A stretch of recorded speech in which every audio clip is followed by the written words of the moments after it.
भगवान श्री कृष्ण की पत्नियों की मृत्यु कैसे हुई, क्या है रहस्य। द्वारका नगरी में यदुवंशियों के आपसी युद्ध में जब श्री कृष्ण के यदुवंश के अधिकतर लोगों की मृत्यु हो गई तो श्री कृष्ण प्रभास क्षेत्र में एक पेड़ के नीचे लेटकर आराम कर रहे थे। वहीं पर जंगल में उनसे कुछ दूरी पर जरा नामक एक शिकारी भील भी घूम रहा था, जो शिकार की खोज में था। उसने श्री कृष्ण के चमकते पैरों को दूर से देखकर उसे हिरन समझकर उस पर भूलवश विषयुक्त तीर चला दिया। यह तीर श्री कृष्ण के पैरों में जाकर लगा। इसी को बहाना बनाकर श्री कृष्ण ने अपने शरीर का त्याग कर दिया। बलराम भी समुद्र तट पर जाकर समाधि लगाकर अपने शरीर का त्याग कर देते हैं। अब अर्जुन को यह दुखद समाचार मिलता है तो वह द्वारिका पहुंचते हैं। उनके द्वारिका पहुंचने पर भगवान श्री कृष्ण की सभी पत्नियां और कई यदुवंश की स्त्रियां आकर उनके सामने बिलक बिलक कर रोने लगती है। पति और पुत्रों की मृत्यु से दुखी इन महिलाओं का रोना देखकर अर्जुन भी रोने लगते हैं। अर्जुन से इन स्त्रियों का दुख देखा नहीं जाता और उनकी आंखों से अनवरत अश्रुधारा बहने लगती है। यदुवंश की महिलाएं अर्जुन के पास यह आशा लेकर बैठ जाती है कि अब हम लोगों के बारे में अर्जुन ही कोई निर्णय लेंगे। यदुवंश के पुरुषों में केवल कृष्ण के प्रपौत्र वज्रनाभ और श्री कृष्ण के पिता वसुदेव ही जीवित बचे थे। यदुवंश की कुछ महिलाएं गर्भवती भी थी। श्री कृष्ण जी की पत्नियों से भेंट करने के बाद अर्जुन हिम्मत करके अपने मामा और श्री कृष्ण के पिता वसुदेव से मिलने उनके महल में पहुंचते हैं।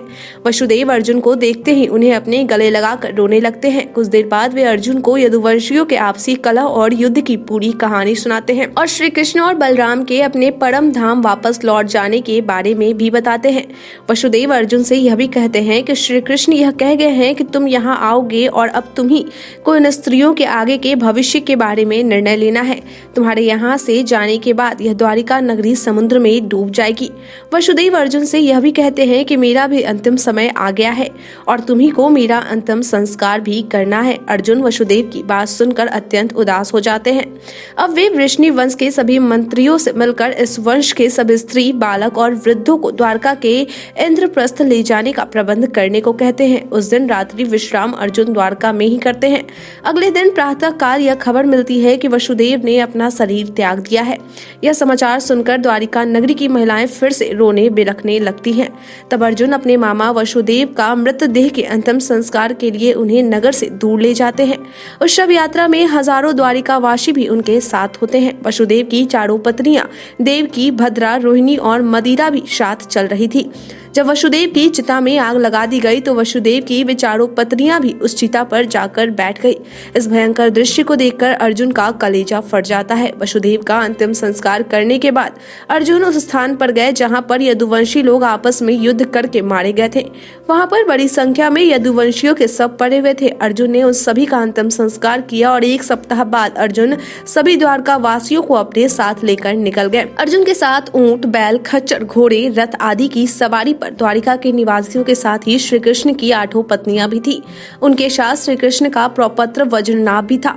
कहा जाता है कि इस यात्रा में अर्जुन के साथ द्वारिका नगरी के लाखों लोग थे। बताया जाता है कि अर्जुन के द्वारिका से निकलते ही यह नगरी समुद्र में डूब जाती है। उस समय वे सभी बस यही सोचते हैं कि यह सब देवताओं की अद्भुत लीला है, क्योंकि यह समुद्र तभी तक रुका हुआ था जब तक कि हम सभी द्वारिका से बाहर नहीं निकल गए।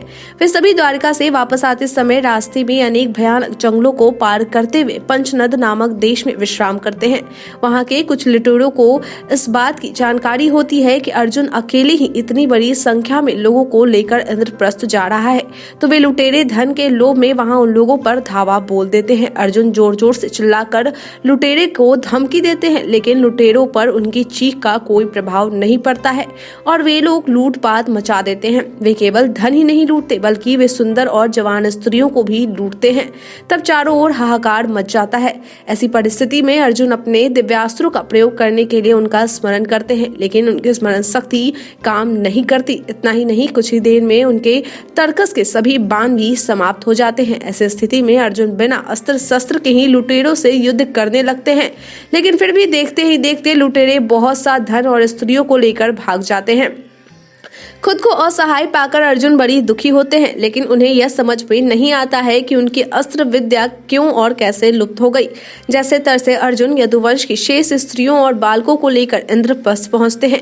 यहाँ आकर अर्जुन भगवान श्री कृष्ण के प्रपौत्र वज्र का इंद्रप्रस्थ का राजा बना देते हैं। तब अर्जुन सभी वृद्धों, बालकों और स्त्रियों को इंद्रप्रस्थ में रहने के लिए कहते हैं। इसके बाद वज्रनाभ के मना करने के बावजूद भी अक्रूर जी की पत्नियां वन में तपस्या करने चली जाती है। भगवान श्री कृष्ण की 8 पत्नियों में से 2 पत्नियां रूकमणि और जामवंती अग्नि में प्रवेश कर जाती हैं।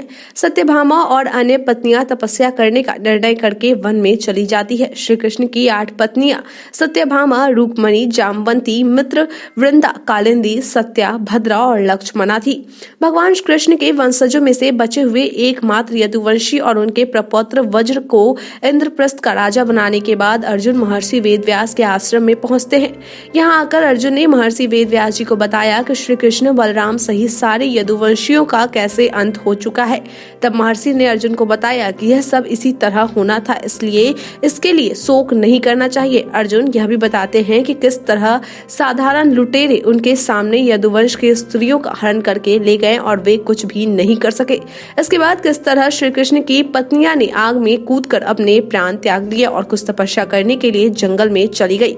आज के लिए इतना ही, धन्यवाद।